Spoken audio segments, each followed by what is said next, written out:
일부 오만한 세력. 위기에 선 골목 시장. 새벽 5시 서연은 꽃집 앞에서 신선한 꽃들을 정리하며 하루를 시작했다. 30년 넘게 이어져 온 이 골목 시장은 그녀에게는 단순한 일터가 아니라 삶의 터전이었다. 국화, 장미, 백합이 만들어내는 은은한 향기가 아직 어둠이 가시지 않은 골목을 부드럽게 감쌌다. 서연아, 오늘도 일찍 나왔네. 맞은편 채소 가게를 운영하는 박할머니가 지팡이를 짚고 나오며 인사를 건넸다. 70이 넘은 할머니지만 여전히 새벽부터 가게를 여는 성실함을 잃지 않고 있었다. 어머니, 안녕하세요. 오늘 배추 상태가 좋아 보이네요. 서연의 목소리에는 특별한 것이 없어 보였다. 차분하고 따뜻한 평범한 꽃집 아가씨의 목소리였다. 하지만 그녀의 눈빛은 달랐다. 주변을 스캔하듯 훑어보는 그 시선에는 오랜 훈련으로 체득한 예리함이 숨어 있었다. 시장이 조금씩 활기를 띠기 시작할 무렵 불길한 기운이 골목 입구로부터 스며들었다. 검은 정장을 입은 남자들 5명이 일렬로 걸어 들어왔다. 선두에 선 남자의 얼굴에는 깊은 칼자국이 있었고 그의 차가운 눈빛은 마치 사냥감을 노리는 맹수를 연상시켰다. 백두파의 행동대장 김태식이었다. 여기 상인들 전부 나와. 김태식의 목소리가 골목을 가득 채웠다. 평화롭던 시장의 분위기는 순식간에 얼어붙었다. 상인들은 하나둘씩 가게에서 나와 모였지만 모두의 얼굴에는 두려움이 역력했다. 우리 강 형님께서 인내심을 갖고 기다리고 계시는데 아직도 정신을 못 차린 양반들이 있는 것 같아. 김태식은 담배 한 개비를 입에 물고 천천히 불을 붙였다. 연기가 피어오르는 사이 그의 시선은 상인들 한 명 한 명을 후었다. 임대료 50% 인상. 그리고 매출의 30%를 관리비로 내는 것. 이게 그렇게 어려운 일인가? 박할머니가 떨리는 목소리로 입을 열었다. 김 대장님, 저희가 언제까지 이런 식으로 살아야 하나요? 우리도 먹고 살아야 하는데. 먹고 살아야 한다고? 김태식의 입꼬리가 비틀어졌다. 그는 천천히 박할머니에게 다가갔다. 할머니, 나이 들어서 정신이 흐린 모양이네. 여기서 장사할 수 있는 것도 우리 형님 덕분인데 감사할 줄을 모르나? 그의 손이 박할머니의 어깨를 거칠게 잡았다. 할머니는 균형을 잃고 비틀거렸다. 바로 그 순간이었다. 손 치우세요. 서연의 목소리가 울려 퍼졌다. 평소와는 다른 차가우면서도 위압적인 음성이었다. 모든 시선이 그녀에게 집중되었다. 김태식은 고개를 돌려 서연을 바라봤다. 작은 키에 얇은 체구, 언뜻 보기에는 연약해 보이는 여자였다. 꽃집 아줌마도 입이 있었네? 김태식이 비웃으며 서연에게 다가갔다. 하지만 서연은 한 걸음도 물러서지 않았다. 할머니한테서 손 치우라고 했어요. 야야, 내가 누군데 여기서 입을 놀려? 김태식의 얼굴이 일그러졌다. 그는 서연의 목을 잡으려고 손을 뻗었다. 그 순간 서연의 몸이 움직였다. 번개처럼 빠른 동작으로 김태식의 손목을 잡은 서연은 살짝 비틀었다. 아! 김태식의 비명이 골목에 울려 퍼졌다. 그의 거대한 몸이 바닥에 무릎을 꿇었다. 뭐야 이년이. 나머지 조직원들이 허둥지둥 서연에게 달려들었다. 하지만 서연의 움직임은 마치 춤을 추는 것처럼 우아하면서도 정확했다. 한 명은 턱에 정확한 상향 타격을 받고 뒤로 넘어졌고 다른 한 명은 다리를 걸려 바닥에 고꾸라졌다. 불과 10초 만에 백두파 조직원 5명이 모두 바닥에 나뒹굴었다. 골목은 고요해졌다.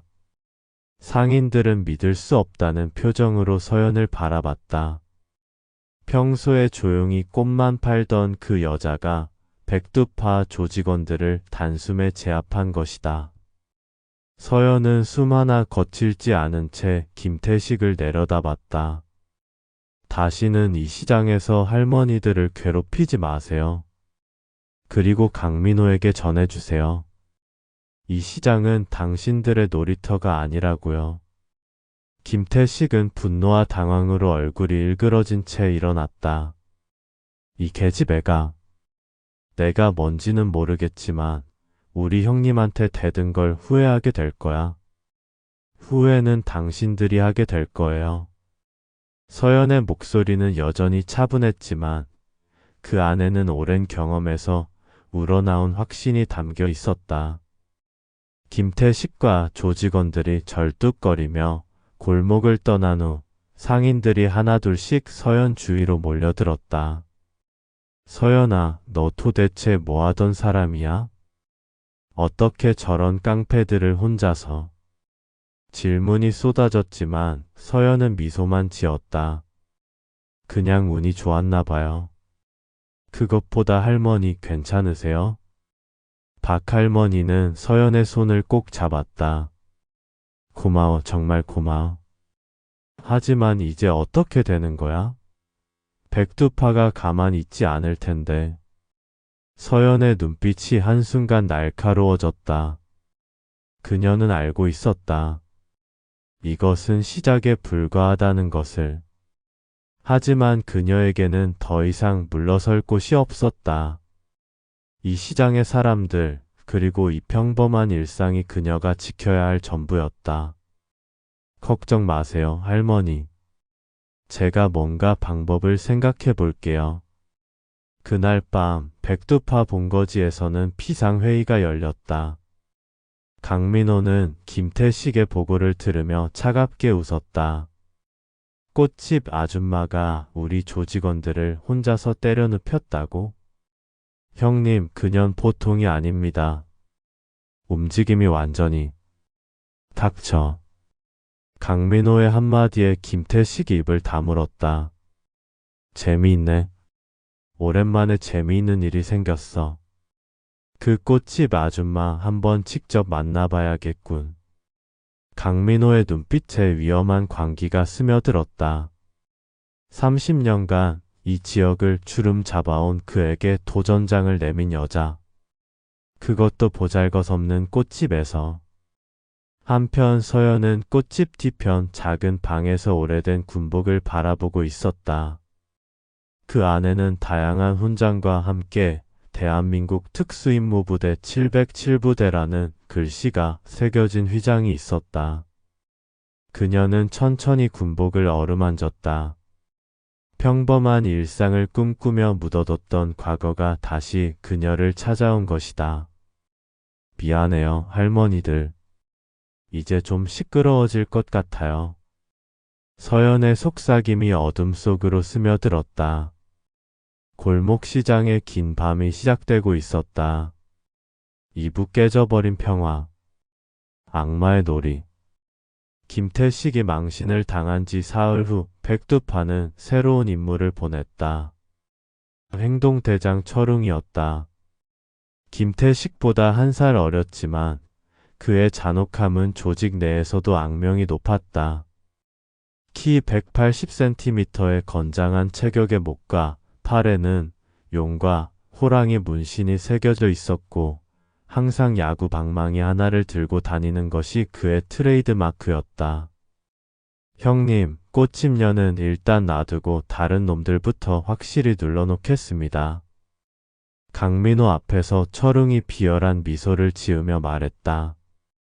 그래, 직접적으로 건드리면 또 나설 테니까. 먼저 주변부터 확실히 장악해라. 그러면 저절로 무릎을 꿇을 거야. 다음 날부터 철웅의 체계적인 괴롭힘이 시작되었다. 오전 8시 시장 입구에서 30년째 떡집을 운영하고 있는 정옥순 할머니가 하루 장사 준비를 하고 있었다. 인절미와 팩썰기, 송편까지 정성스럽게 만든 떡들이 진열대에 가지런히 놓여 있었다. 할머니 안녕하세요. 7살 손녀 지혜가 뛰어와 할머니의 치마폭에 안겼다. 딸이 일찍 교대 근무를 나가면서 아침마다 지혜를 할머니가 돌보게 되었다. 우리 지혜 할머니 떡 하나 먹을래? 네. 할머니가 만든 인절미가 제일 맛있어요. 할머니의 주름진 얼굴에 환한 미소가 펴졌다. 이 아이 하나가 그녀의 모든 삶의 이유였다. 그때였다.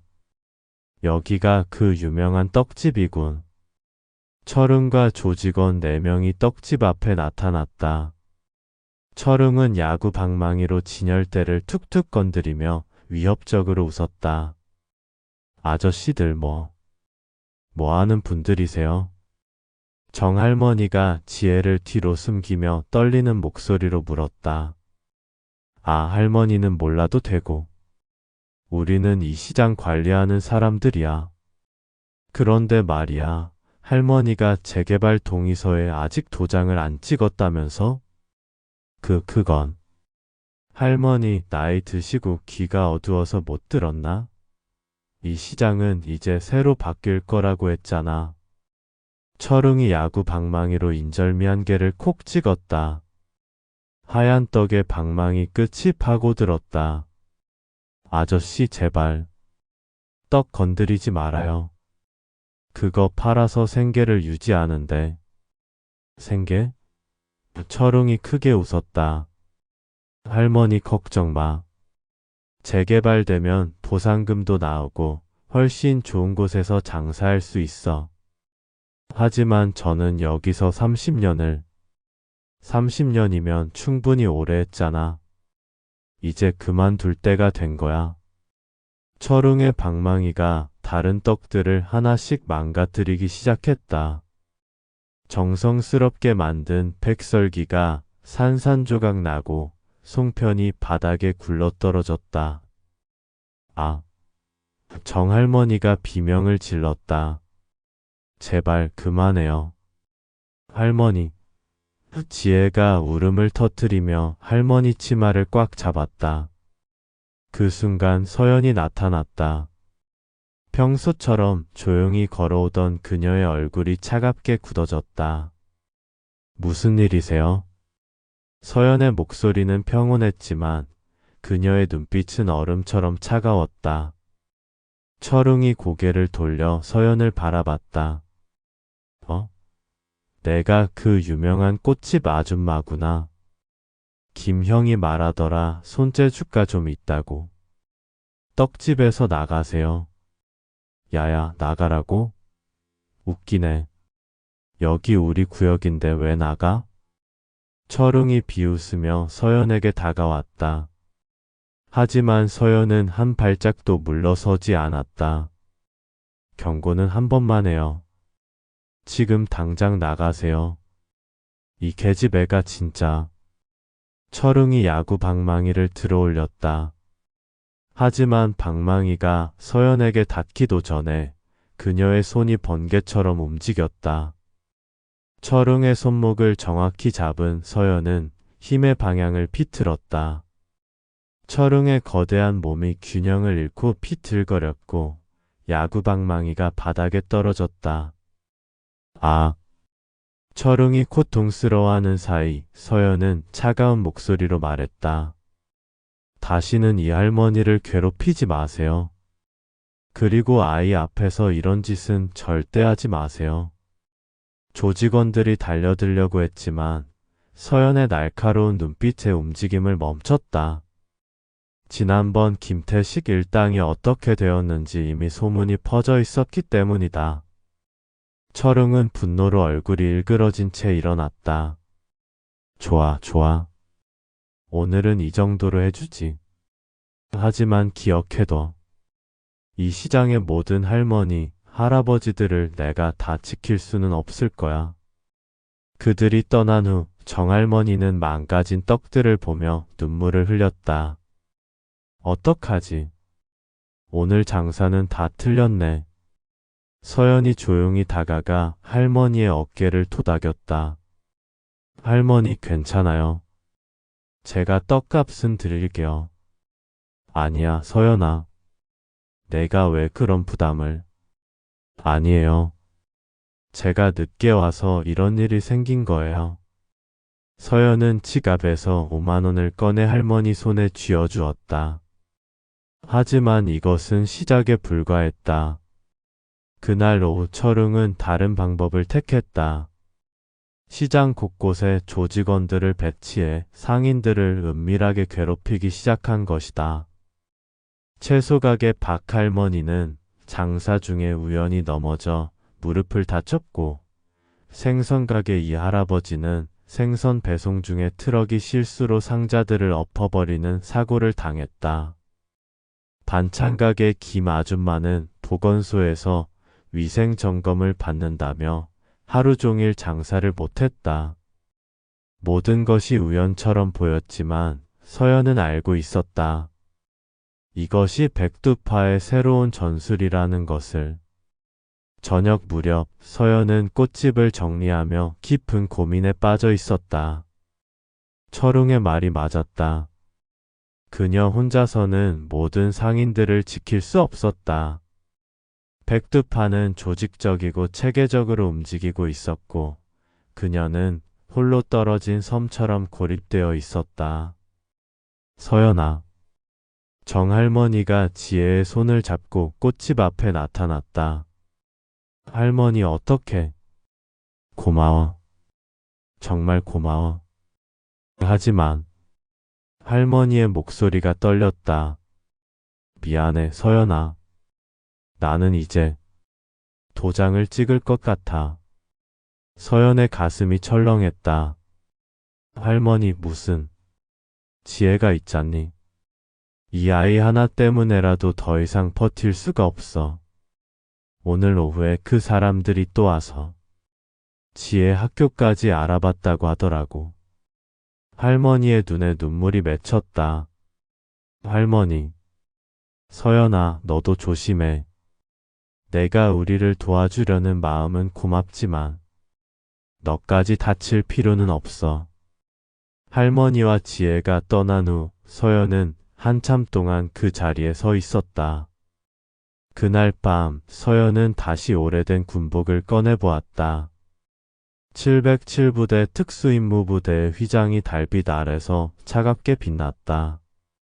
평화로운 일상. 서연이 쓰게 웃었다. 그녀가 꿈꾸던 평범한 일상은 이미 산산조각 나 있었다.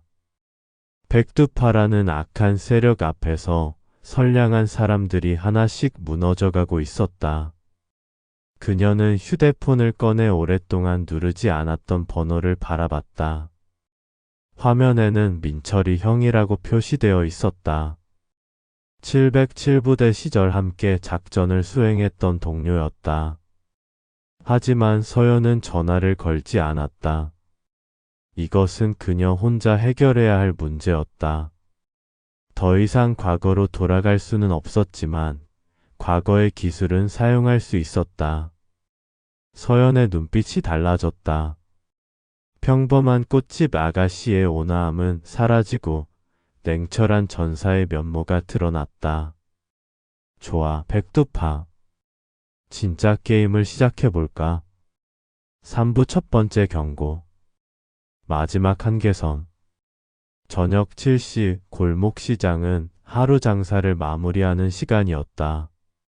상인들은 하나둘 가게 문을 닫고 집으로 향했지만 정할머니만은 여전히 떡집 앞에서 망설이고 있었다. 오늘 하루 종일 팔린 떡이 고작 5개뿐이었다. 철웅 일당이 아침에 떡을 망가뜨린 뒤로 손님들의 발길이 뚝 끊어진 것이다. 할머니 아직 안 들어가세요? 서연이 꽃집에서 나와 정할머니에게 다가왔다. 할머니의 얼굴에는 깊은 걱정이 드리워져 있었다. 서연아. 지혜 엄마가 야근이라 아이를 데려갈 수가 없네. 그런데 이 상황에서 아이를 여기 혼자 둘 수도. 그럼 지혜는 제가 잠시 봐드릴게요. 할머니는 집에 가서 쉬세요. 고마워, 서연아. 근데 정말 괜찮겠니? 요즘 이 동네가 워낙. 그때였다. 골목 입구에서 검은 승용차 2대가 나타났다. 차에서 내린 사람들은 철웅을 비롯한 백두파 조직원 8명이었다. 평소보다 2배나 많은 인원이었다.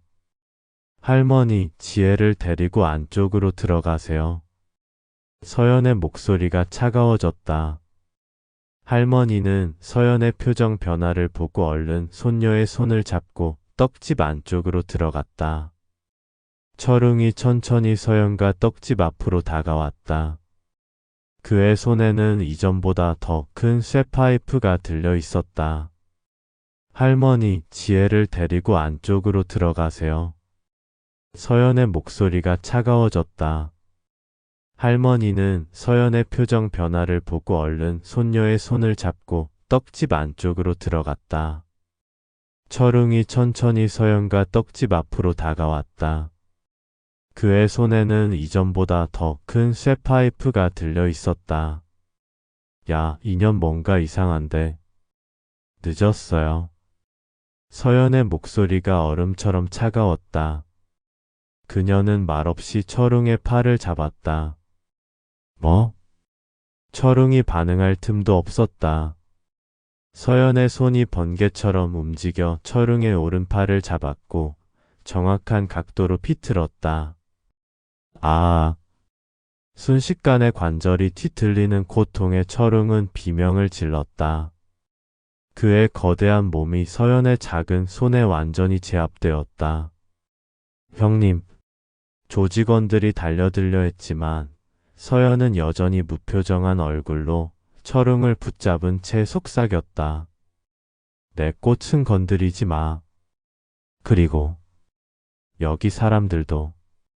그녀의 눈빛은 흔들림이 없었지만 그 속에는 백두파 전체를 삼켜버릴 듯한 냉기가 서려 있었다. 놓아. 철웅이 발버둥쳤지만 서연의 소나기는 쇠고리처럼 견고했다. 들어보세요. 서연이 조직원들을 바라보며 말했다.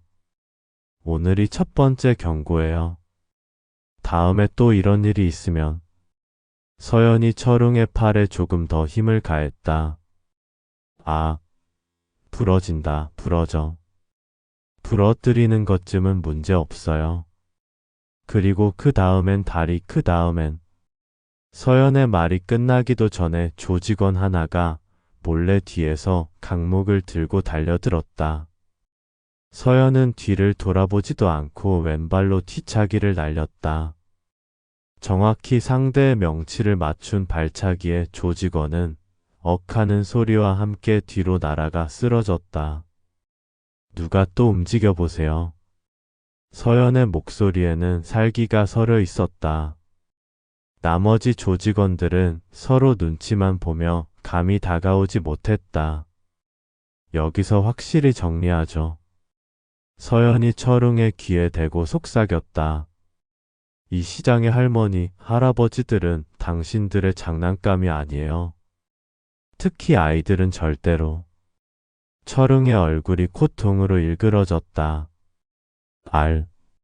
알겠어. 알겠다고. 진짜 알겠어요? 서연이 팔을 조금 더 비틀었다. 아, 진짜야, 진짜 알겠어.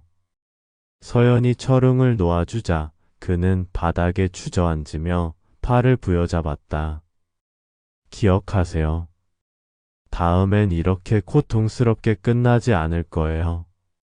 서연은 쓰러진 조직원들을 차례로 바라봤다. 당신들도 마찬가지예요. 이 골목에서 다시 이런 짓을 한다면. 그녀의 시선이 차가웠다. 조직원들은 서연의 눈빛만 봐도 소름이 돋았다. 철웅이 일어나 조직원들과 함께 차 쪽으로 후퇴했다. 차에 타기 전 그는 악에 받쳐 소리쳤다. 야, 이년아. 오늘은 내가 이겼지만 우리가 이대로 당하고만 있을 줄 알아? 우리 형님이 직접 나서면 내가 어떻게 될지 각오해둬. 기다리고 있을게요. 서연의 대답은 담담했다. 차들이 떠난 후 떡집에서 정할머니와 지혜가 조심스럽게 나왔다. 서연아, 고마워. 정말 고마워. 할머니의 눈에는 감사와 함께 걱정이 가득했다. 할머니, 이제 괜찮아요. 당분간은 조용할 거예요. 하지만 서연아, 이제 어떻게 되는 거야? 저 사람들이 더 많이 와서. 걱정 마세요. 서연이 할머니의 손을 잡았다. 제가 지킬게요. 할머니도 지혜도. 서연의 목소리는 다시 평소의 온화함을 되찾았지만 그녀의 눈 깊은 곳에는 여전히 차가운 결의가 남아 있었다. 그날 밤 백두파 본거지에서는 비상회의가 열렸다. 형님, 그 계집애 정말 만만치 않습니다. 완전히 프로예요. 팔에 붕대를 감은 철웅이 강민호에게 보고했다. 프로라. 강민호가 차가운 미소를 지었다. 재미있군. 30년 동안 이 동네를 주름 잡았는데 이제 와서 진짜 상대가 나타났나? 강민호의 눈빛이 위험하게 번뜩였다. 좋아. 이제 직접 나서야겠어. 그 꽃집 아줌마가 누군지, 어디서 왔는지 철저히 조사해. 그리고 강민호가 잠시 멈췄다. 내일부터 24시간 감시를 붙여. 그 계집의 약점을 찾아내야겠어. 한편 서연은 꽃집에서 오래된 사진 한 장을 바라보고 있었다. 707부대 시절 동료들과 함께 찍은 단체 사진이었다. 그 안에 젊은 서연은 지금과는 완전히 다른 모습이었다. 차가우면서도 날카로운 전형적인 특수부대원의 모습이었다. 이제 정말 시작이구나. 서연이 사진을 내려놓으며 중얼거렸다. 평범한 일상을 꿈꾸며 숨겨뒀던 과거가 완전히 깨어나고 있었다. 그녀는 창밖을 바라봤다. 골목 시장은 조용했지만 곧 폭풍이 몰아칠 것을 알고 있었다. 하지만 서연은 두렵지 않았다.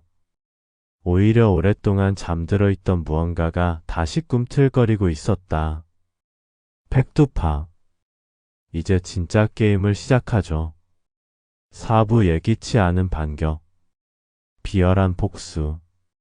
새벽 4시 30분, 서연은 평소보다 일찍 꽃집으로 향했다. 어젯밤 내내 잠이 오지 않아 차라리 일찍 나와 꽃들을 정리하기로 한 것이다. 하지만 골목 입구에 들어서는 순간 그녀의 발걸음이 멈췄다. 코를 찌르는 악취가 골목 전체에 진동하고 있었다. 이게 뭐야? 서연이 서둘러 안쪽으로 들어가자 참혹한 광경이 펼쳐졌다. 정할머니의 떡집과 옆 두부가게 앞에 각종 오물과 생쓰레기가 범벅으로 뿌려져 있었다.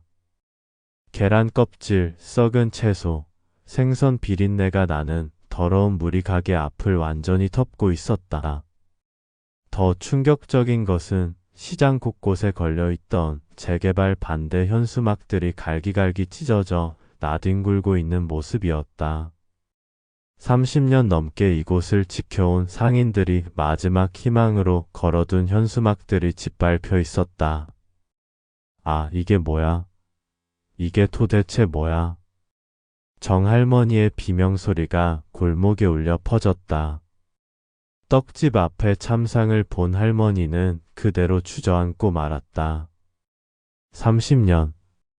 30년 동안 성실하게 살아왔는데 왜 이런 일을?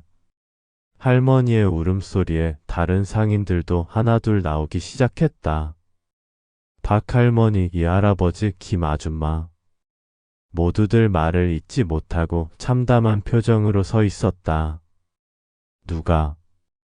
누가 이런 짓을. 뻔하잖아. 백두파 새끼들이지. 이 할아버지가 주먹을 부르르 떨며 말했다. 서연은 이 모든 것이 자신의 행동 때문임을 직감했다. 어젯밤 철웅에게 경고를 한 것이 오히려 이런 비열한 보복을 불러온 것이다. 골목 끝에서 철웅이 부하 2명과 함께 이 광경을 바라보며 비릿한 미소를 지었다. 그는 서연이 자신을 바라보는 것을 보고 일부러 더 크게 웃어 보였다. 야, 꽃집 아줌마. 어때, 우리 선물 마음에 들어? 이게 우리를 건드린 대가야. 철웅이 큰 소리로 외쳤다. 상인들의 시선이 서연에게 집중되었다. 어떤 이들의 눈빛에는 원망이 섞여 있었다. 서연아. 박할머니가 조심스럽게 입을 열었다. 내가 어제 저 사람들과 싸운 게 사실이니? 서연은 대답할 수 없었다. 자신이 상인들을 지키려 했던 행동이 오히려 더 큰 피해를 불러온 것이다. 할머니, 제가 해결하겠습니다. 해결? 이 할아버지가 씁쓸하게 웃었다. 서연아, 고마운 마음은 알겠지만 이제 우리가 감당할 수 없을 만큼 커져버렸어. 저 놈들이 이런 짓까지 하는데. 정할머니가 떡집 앞의 오물을 바라보며 힘없이 말했다. 이제 정말 끝인가 보다. 아무리 청소해도 이 냄새가 쉽게 가시겠어? 손님들이 어떻게 와? 상인들의 절망적인 모습을 보며 서연의 가슴에 분노가 치밀어 올랐다. 단순히 자신을 건드린 것이라면 참을 수 있었다. 하지만 무고한 사람들을 이런 식으로 괴롭히는 것은 절대 용서할 수 없었다. 모두들 일단 청소부터 시작해요. 서연이 소매를 걷어붙이며 말했다. 아니야, 서연아. 너까지 이런 더러운 일에. 괜찮아요. 제가 만든 일이니까요. 서연은 꽃집에서 호스와 청소도구들을 가져왔다. 다른 상인들도 하나둘 청소도구를 들고 나와 함께 청소를 시작했다. 오전 내내 청소를 했지만 냄새는 쉽게 가시지 않았다. 특히 떡집 앞은 아무리 씻어도 악취가 배어 있어 정상적인 장사가 불가능해 보였다. 점심때쯤 철웅이 다시 나타났다. 이번에는 혼자였다. 어때, 청소 잘 돼가? 하하. 철웅이 비웃으며 다가왔다. 아, 그리고 꽃집 아줌마. 우리 형님께서 전화라고 하시던데 이건 시작에 불과하다고. 내가 계속 까불면 다음엔 뭐가 날아올지 모른다고 하시더라. 서연이 천천히 철웅에게 다가갔다. 그녀의 눈빛이 어제보다 더 차가워졌다. 계속 이런 식으로 할 거예요? 당연하지. 내가 우리한테 굴복할 때까지 말이야.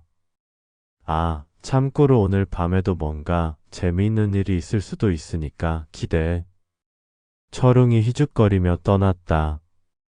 그 순간 서연의 마음속에서 마지막 선이 그어졌다. 그녀는 이제 단순한 위협이 아니라 자신의 과거를 이용해 시장 사람들의 평화를 깨려는 보이지 않는 싸움에 휘말리게 되었음을 깨달았다. 저녁이 되어 상인들이 하나둘 집으로 돌아간 후 서연은 꽃집에서 오랫동안 서성거렸다. 그리고 마침내 결심을 굳히고 휴대폰을 꺼냈다. 화면에는 민철이 형이라는 이름이 표시되어 있었다.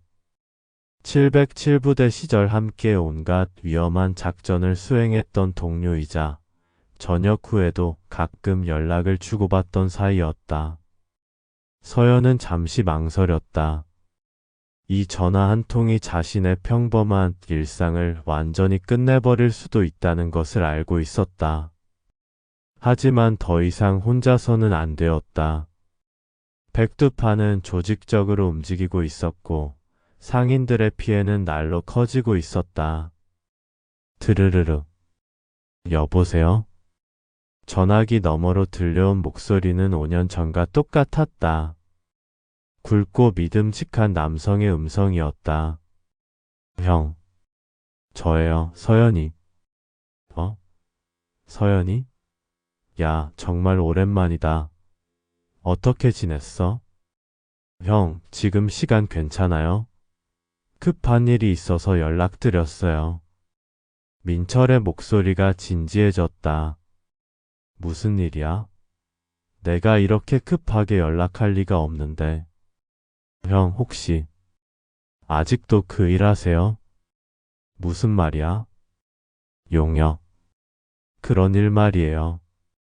전화기 너머로 잠시 침묵이 흘렀다. 서연아, 너 무슨 일에 휘말린 거야? 설명하기 복잡해요. 혹시 시간 되실 때 한번 만날 수 있을까요? 어디야? 지금이라도 갈게. 서연이 자신의 위치를 알려주자 민철이 말했다. 알겠어. 1시간 후에 거기 도착할게. 그런데 서연아. 네? 조심해. 내가 나한테 이런 전화를 한다는 건 보통 일이 아니라는 뜻이잖아. 전화를 끊은 후 서연은 깊은 한숨을 쉬었다. 이제 정말 돌이킬 수 없는 길로 들어서는 것 같았다. 한편 백두파 본거지에서 강민호는 부하들과 다음 계획을 논의하고 있었다. 형님, 오늘 오물 뿌린 것만으로는 부족한 것 같습니다. 그 계집의 표정이 더 차가워졌어요. 철웅이 보고했다. 그래? 그럼 이제 조금 더 강하게 나가야겠군. 강민호가 위험한 미소를 지었다. 내일부터는 상인들 중에 누가 제일 약한지 찾아내서 직접 건드려. 그 꽃집년이 정말 모든 사람을 지킬 수 있는지 시험해 보자고. 알겠습니다, 형님. 그리고 그 계집의 신상정보 조사는 어떻게 되고 있어? 아직 확실하지 않지만 뭔가 보통 사람은 아닌 것 같습니다. 움직임이나 전투 기술이 계속 봐보라고. 적을 알아야 이길 수 있잖아. 그날 밤 10시 골목시장 근처 24시간 카페에서 서연은 한 남자를 기다리고 있었다. 키 180cm의 단단한 체격, 짧게 자른 머리와 날카로운 눈빛. 5년 만에 만나는 민철의 모습이었다. 서연아. 민철이 서연을 보자마자 그녀의 변화를 직감했다. 형, 정말 고마워요. 이렇게 바쁘신데. 뭔 소리야. 우리 사이에 그런 말이 어디 있어. 그런데 정말. 무슨 일이야? 서연은 천천히 지난 일들을 설명했다. 백두파의 등장, 상인들에 대한 위협, 그리고 오늘 일어난 오물 테러까지. 민철의 표정이 점점 어두워졌다. 조직폭력배. 그것도 지역 토착 세력이라고? 네. 그런데 형, 저 혼자서는 한계가 있어요. 이 사람들을 지키면서 동시에 백두파와 맞서기에는. 민철이 서연의 말을 끊었다. 서연아, 잠깐만. 내가 지금 무슨 말을 하는지 알아? 네? 너 지금 현역으로 돌아가자는 얘기야? 서연이 고개를 끄덕였다. 평범한 일상을 꿈꿨지만 이제 그런 건 사치인 것 같아요. 적어도 이 문제를 해결할 때까지는. 민철이 한참 동안 서연을 바라보더니 천천히 입을 열었다. 알겠어. 도와줄게. 정말요? 우리가 뭘 위해 싸웠는지 잊었어? 약자를 보호하고 정의를 세우는 것. 지금 내가 하는 일이 바로 그거잖아. 민철의 눈빛에 옛날의 그 결의가 다시 타오르고 있었다. 고마워요, 형. 정말 고마워요. 고맙기는. 그런데 서연아, 각오는 되어 있지? 무슨 각오요? 이제 평범한 꽃집 아줌마로는 돌아갈 수 없을 수도 있어. 한번 이 세계로 들어오면. 서연이 창밖의 골목 시장을 바라봤다. 어둠 속에서도 그곳에서 살아가는 사람들의 온기가 느껴지는 것 같았다. 괜찮아요. 이제 더 이상 물러설 곳도 없으니까요. 그날 밤, 2명의 전직 특수부대원이 새로운 작전을 계획하기 시작했다. 백두파와의 진정한 전쟁이 시작되려 하고 있었다. 오부 전설의 그림자. 숨겨진 과거의 전우들. 서연은 민철과의 만남 이후 잠시 잊고 살았던 과거의 기억들을 하나씩 꺼내기 시작했다. 그녀의 머릿속에는 백두파의 비열한 수법과 강민호의 교활함에 맞설 새로운 작전들이 구체적으로 그려졌다.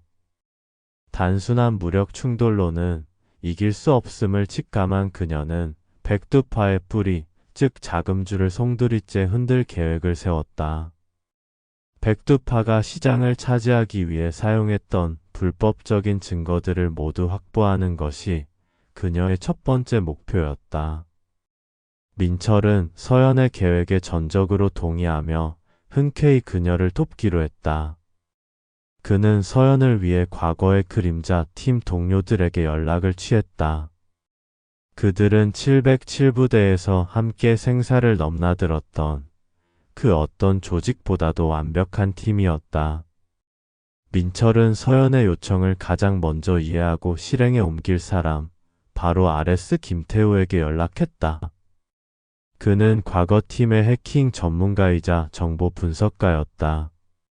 지금은 대기업의 보안 컨설팅 회사를 운영하며 억대 연봉을 받는 성공한 사업가였지만 민철의 연락을 받자마자 과거의 전사로 돌아왔다. 형, 서연이한테 무슨 일이라도 생겼습니까? 제가 당장 갈까요? 태호의 목소리는 여전히 무뚝뚝했지만 그 속에는 동료를 향한 깊은 걱정이 담겨 있었다. 아니, 괜찮아. 내 도움이 필요해서. 백두파라는 조직에 대한 모든 정보가 필요해. 놈들의 자금 흐름과 본거지 위치를 알아내줘. 최대한 빠르게. 알겠습니다. 바로 작업 시작하죠. 태호는 전화를 끊자마자 컴퓨터 앞에 앉아 키보드를 두드리기 시작했다. 그의 손은 마치 물 만난 고기처럼 순식간에 백두파의 모든 정보를 파악했다. 그들의 자금 흐름, 운영 방식, 그리고 시장, 상인들에게 갈취한 돈과 재개발 동의서를 보관하고 있는 장소까지. 태호는 순식간에 완벽한 정보 보고서를 작성했다.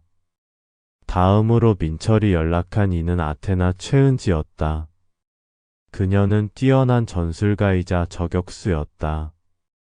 지금은 시골에서 농사를 지으며 평화로운 삶을 살고 있었지만 민철의 연락을 받고 한달음에 달려왔다. 오빠, 서연이한테 무슨 일이 생겼나 해서 놀랐어요. 이제 우리도 나설 때가 된 건가요? 은지의 목소리는 차분했지만 그 속에는 오랜 시간 잊고 살았던 전장의 피가 다시 끓어오르는 듯했다. 응, 그래. 강민호라는 놈이 시장을 망치고 있어. 서연이가 혼자서는 감당하기 힘든 상황이야. 내 도움이 절실해. 알겠어요. 제가 할 일은 뭐죠?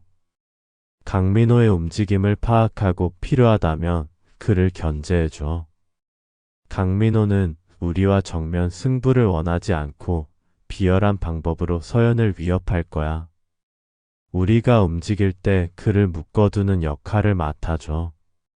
흩어졌던 그림자 팀이 다시 뭉치기 시작한 것이다. 서연은 동료들의 도움에 깊은 감사함을 느꼈다. 그녀는 더 이상 혼자가 아니었다. 강민호 역시 서연의 등장을 예사롭지 않게 여겼다. 자신의 부하들이 속수무책으로 당하는 것을 본 그는 서연의 정체를 밝히기 위해 자신의 모든 인맥을 동원했다.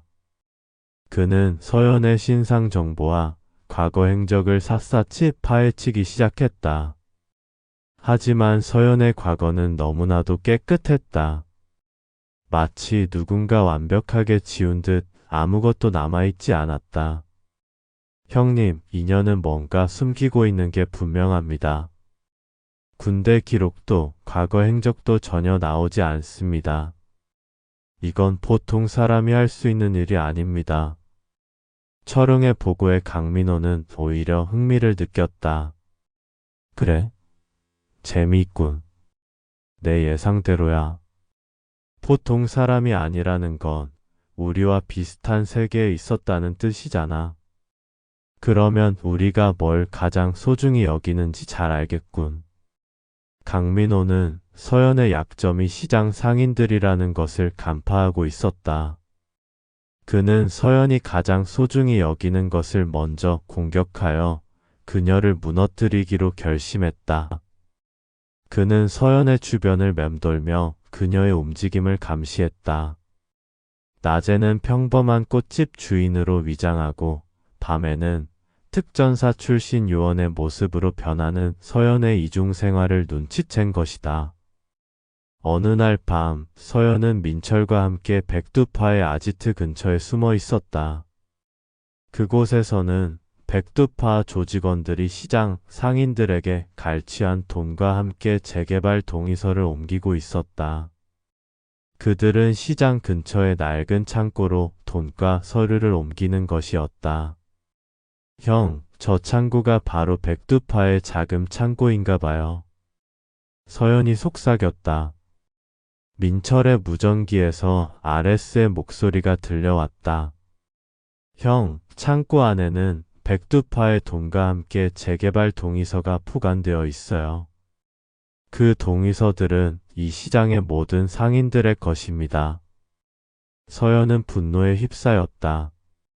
백두파가 시장 사람들의 꿈을 짓밟고 있다는 사실에 그녀의 심장이 뜨겁게 타올랐다. 형, 저 동의서들을 모두 없애야 해요. 그래야 백두파가 이 시장에서 손을 뗄 거예요. 민철은 고개를 끄덕였다. 그래. 우리가 싸워야 할 진짜 상대는 백두파가 아니라 시장 상인들의 불안감이니까. 그들은 동의서를 없애기로 결심하고 마지막 작전을 계획했다. 백두파의 자금 창고를 털고 강민호에게 동의서가 사라졌음을 알리는 것. 이 작전이 성공하면 강민호는 이 시장에 대한 소유권을 잃게 될 것이었다. 그날 밤 서연과 민철은 마지막 작전을 준비했다. 아레스와 아테나가 그들의 작전을 돕고 있었다. 육부 희망의 빛. 전설의 그림자들 다시 움직이다. 어둠이 짙게 깔린 골목 시장. 서연과 민철은 차가운 밤 공기 속에서 백두파의 자금 창고를 주시하고 있었다. 아레스가 보내오는 실시간 드론 영상에는 낡은 창고 주변을 삼엄하게 경계하는 조직원들의 모습이 선명하게 보였다. 십수명에 달하는 인원이 창고를 둘러싸고 있었고 그들의 손에는 쇠파이프와 몽둥이가 들려 있었다. 형, 저렇게 많은 인원을 상대로 정면 승부를 하는 건 무리예요. 서연이 민철에게 낮게 속삭였다. 그녀의 눈빛은 흔들림 없었지만 이 싸움의 무모함을 모르지 않았다. 걱정 마, 서연아. 우리는 이미 이 싸움의 승리를 손에 쥐었어. 민철의 목소리는 자신감으로 가득 차 있었다. 그는 자신의 손목에 감긴 무전기를 바라보며 말했다. 우리가 싸워야 할 진짜 상대는 백두파가 아니라 이 시장 상인들의 마음속에 뿌리내린 불안감이니까. 민철의 작전은 기존의 무력 충돌과는 차원이 달랐다. 백두파의 허를 찌르고 그들의 가장 중요한 약점인 돈과 재개발 동의서를 노리는 것. 그는 아레스에게서 받은 강민호의 정확한 위치를 서연에게 다시 한번 확인시켜 주었다. 아테나의 위치는 알지? 아테나가 강민호의 차를 견제해 줄 거야. 그때 우리는 자금 창고로 들어가. 서연이 고개를 끄덕였다. 그들은 더 이상 주저하지 않았다. 마치 하나의 그림자처럼 어둠 속으로 스며들었다. 그들의 움직임은 소리도 없이 신속했다. 707부대에서 갈고 닦은 최고의 잠입 기술이었다. 골목 구석구석을 이용해 경계 중인 조직원들의 시야를 피하며 창고로 향했다. 하지만 그때였다. 거기 누구야? 창고를 지키던 조직원 하나가 그들을 발견했다. 그의 목소리가 긴장으로 갈라졌다. 서연과 민철은 당황하지 않고 즉시 움직였다. 서연이 먼저 번개처럼 달려가 발차기로 조직원의 턱을 정확히 가격했다. 조직원은 억소리와 함께 뒤로 나자빠졌다. 민철은 쓰러진 조직원의 손목에서 무전기를 재빨리 빼앗았다. 큰일 났습니다. 침입자입니다. 창고로 오십시오. 민철이 무전기에 대고 미리 녹음해둔 다른 조직원의 목소리를 틀었다. 급박하고 다급한 음성이 무전기를 타고 퍼져나갔다. 전부 창고로 집결해. 빨리. 민철의 작전이 성공적이었다.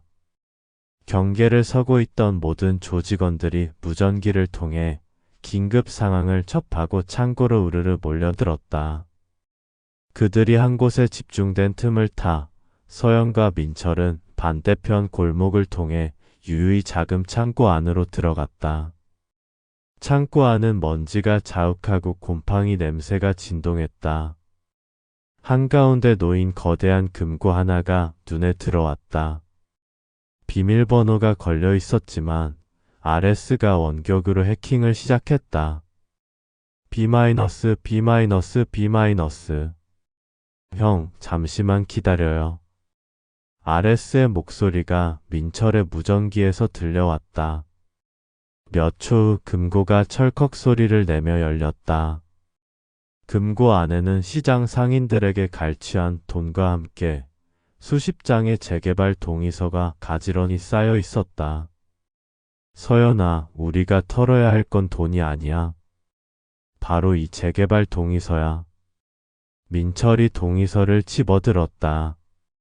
그 동의서 안에는 시장 상인들의 이름이 하나하나 적혀 있었고 그들의 절망과 무너진 꿈이 고스란히 담겨 있었다. 서연의 심장이 분노로 뜨겁게 타올랐다. 이 동의서들을 태워버리면 백두파는 이 시장에 대한 소유권을 주장할 수 없게 되어.